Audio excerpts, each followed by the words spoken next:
Welcome, casual Magic brewers from all over the world. We are back with a new deck, and this deck is especially for you. Yes, I'm calling out all the Timmys with their 4-color decks with maybe 12 6-drops in it, only 18 lands. Yes, those are the people I've made this deck for, because we want to play extremely powerful cards.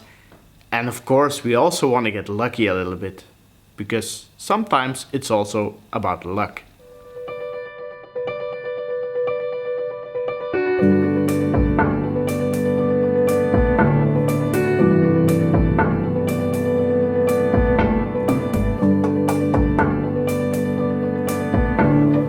Today we are going to brew around the Eldrazi. The Eldrazi, it's a weird creature that lives on the plane of Zendikar. It floats around in the multiverse and it has powerful big creatures. Normally they cost 8, 9, 10, 12 mana sometimes, but we are going to try to cheat them in on turn 4 or 5. Before we head into the deck, I want to thank my sponsor, Card Market, right over here. The best place to get your cheap big Eldrazi creatures. Do check it out.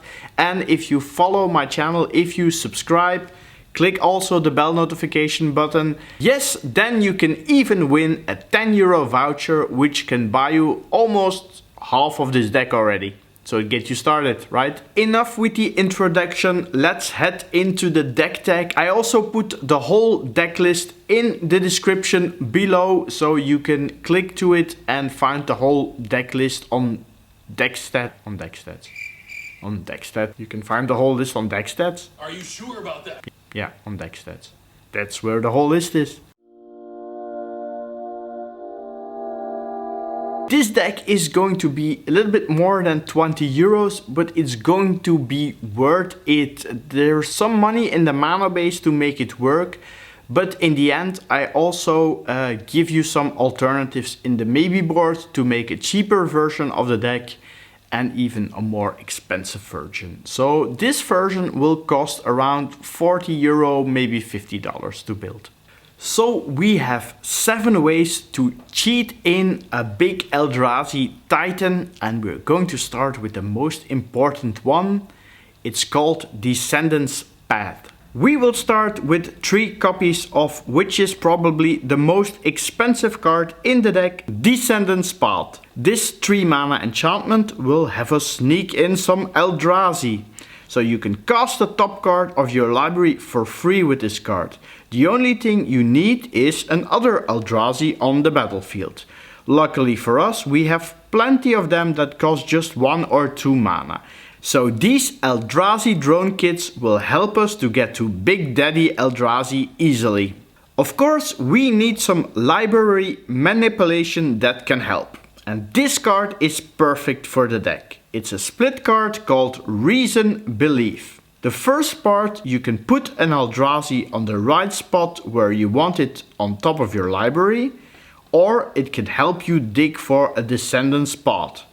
But there's also a second part called Belief, and for 5 mana you can sometimes put into play a creature that will normally cost 9 or 10 mana.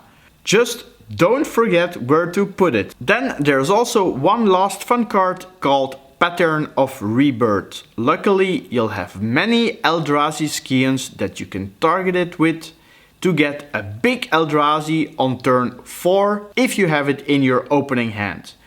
Now, one small thing, this is not a cast trigger, but it will enter the battlefield, so for some Eldrazi it's not that powerful, but it's still a very cool card to cheat in some big creatures. Now let's head into the creatures.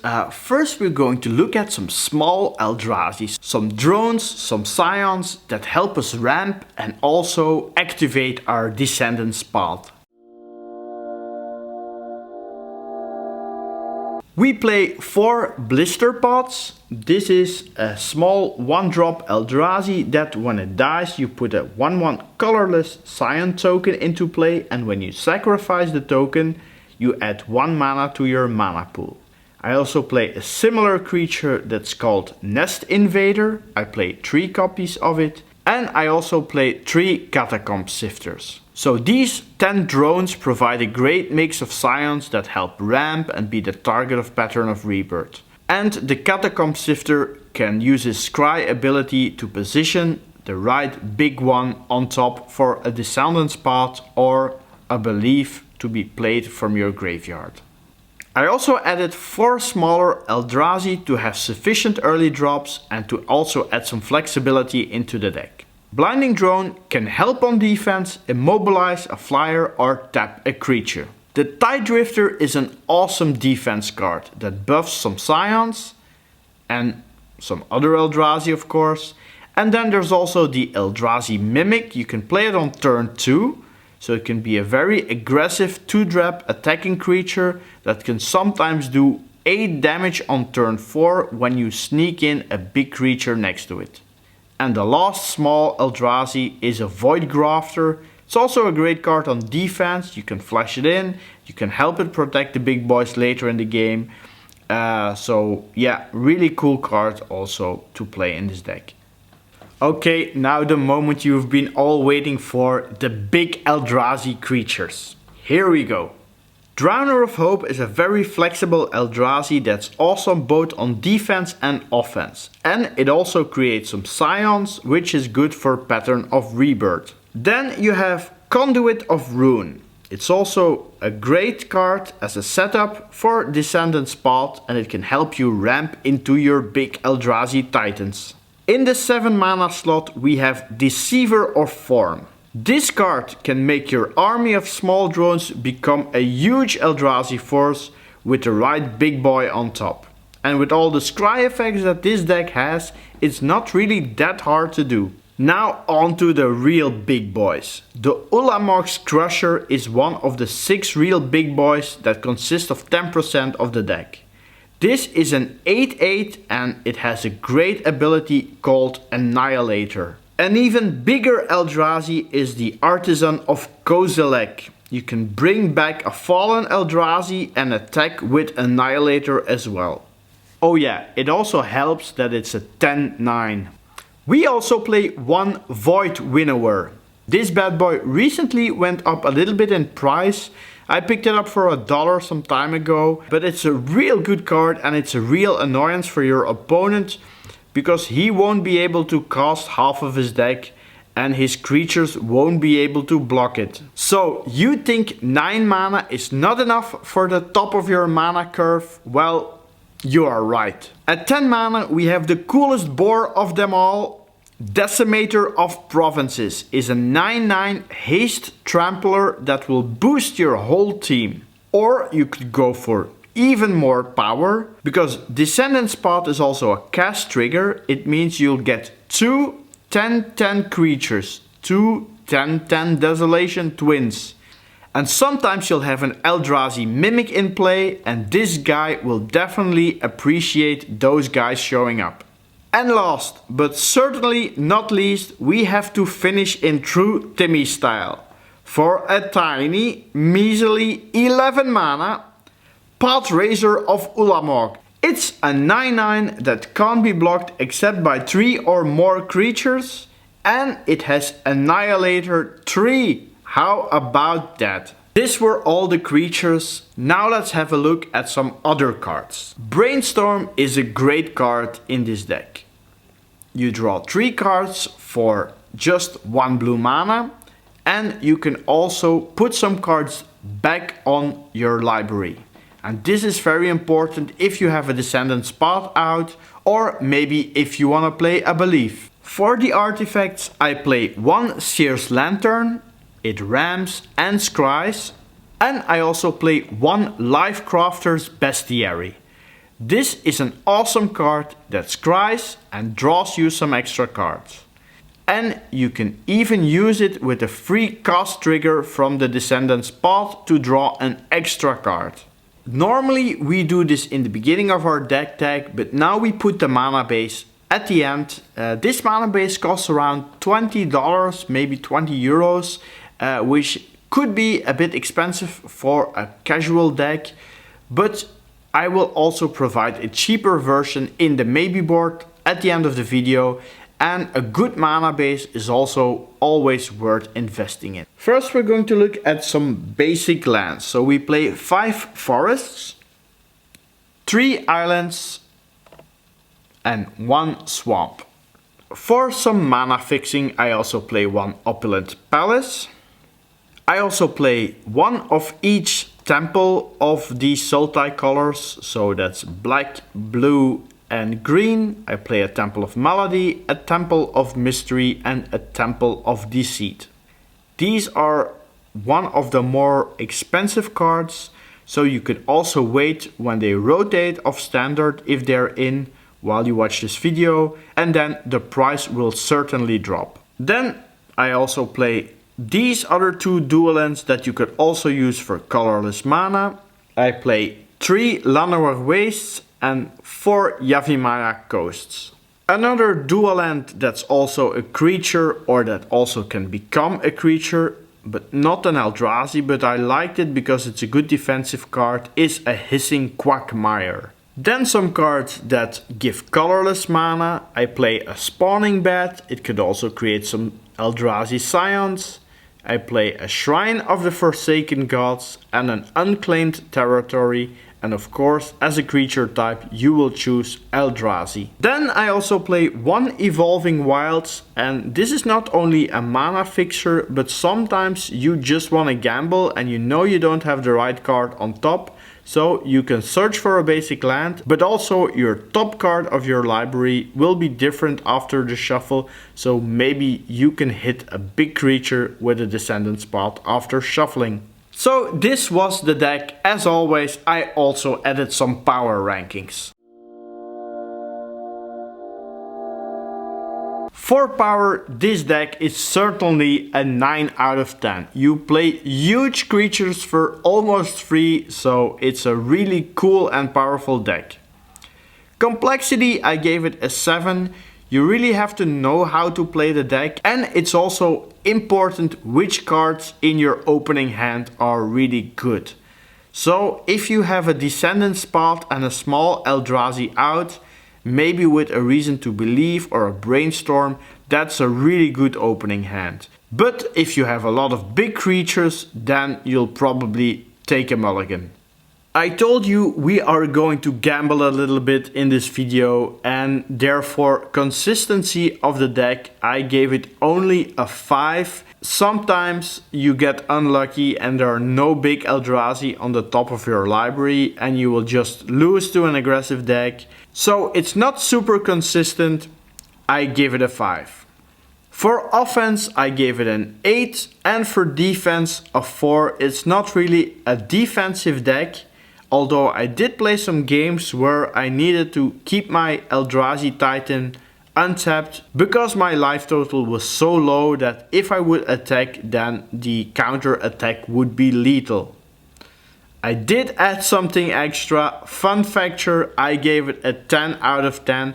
This is one of the most fun decks I've played in a long time, and you have to get lucky to hit a big Eldrazi creature on turn 4 or 5, but that's also part of the fun of the game. Now let's head over into the metagame review. Against aggressive decks, early blockers are important, so you need some small creatures to defend yourself against the aggressive decks. You can take some damage, but sometimes they're just too fast, so that's why I only gave it a 6 out of 10 against aggro decks. If you have some more time, like playing against the mid-range deck, you'll have time to set up a big Eldrazi, so you will probably go over the top and win most of those games. I gave it an 8 against mid-range. Against control decks, it can be a problem because mostly if they have counter spells, they could eliminate your big creatures. There is one card that can be a problem for a control deck, that's the Descendents spot, because when it sticks onto the battlefield and they can't remove it, they will have a real problem if you have some small Eldrazi's out. And against combo decks I gave it a 7, or they're just no match for the Eldrazi, I think. So this was the deck, this was the metagame review, and this was also the power rankings. Now let's head into the last piece of my video, the maybe board. As promised, you can make the mana base a bit cheaper, and that's why you can include 3 more opulent palaces and 3 more evolving wilds. The more expensive cards that you can take out are the 3 temples and also an unclaimed territory, a Yavimaya coast and a hissing quagmire. This will save you easily 10 euros on the mana base. Now the following 2 cards are for library manipulation. We have Nissa, Steward of the Elements, which does a little bit the same than Reason Belief. So you can use it to scry, and you can also use it to put in the top card of your library into the battlefield. But then, of course, you have to have a strong planeswalker with a lot of loyalty. If you just won the lottery, maybe you also can add a Sensei's Divining Top to your deck. This 1 mana artifact is really useful in the deck, as it could look at the top 3 cards of your library and you can also put them back in any order. And you can also use it to draw a card and put the Sensei's Divining Top on top of its owner's library. To end this deck tech, I want to talk about 5 big Eldrazi creatures you can add to the deck. These are mythic creatures, so they will be more expensive, but they are the most powerful Eldrazi out there, so definitely check them out and add them to your deck if you can. At number 5 I included Ulamog, the Infinite Gyre. It's a 10/10 for 11 mana, it's indestructible. When you cast it, it destroys target permanent and it has Annihilator 4. At number 4 I've put in Ulamog, the Ceaseless Hunger. Also a 10/10, this time for 10 mana. And when you cast it, you can exile 2 target permanents. Oh yeah, it's also indestructible, and when it attacks, defending player exiles the top 20 cards of his or her library. At number 3, for also 10 mana, I put Kozilek, the Great Distortion.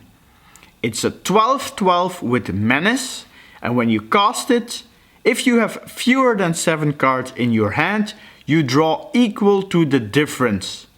Also, you can discard a card with converted mana cost X and use it to counter target spell with converted mana cost X.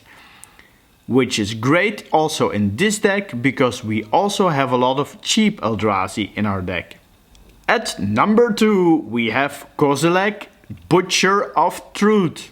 For 10 mana we have a 12/12 with Annihilator 4, and when you cast this card, draw 4 cards. An insanely powerful Eldrazi, and for me this is definitely the second most powerful Eldrazi out there. But the most powerful Eldrazi that I put on number 1 is Emrakul, the Iron of Thorns. For 15 mana you get a 15/15 flying with protection from colored spells and Annihilator 6. It also can't be countered, and when you cast this spell you take an extra turn after this one. So this is probably the most powerful creature in Magic, and if you have some money you can put it in your deck, and if you cheat this one in on turn 4, your opponent will definitely be crying. This was it, guys.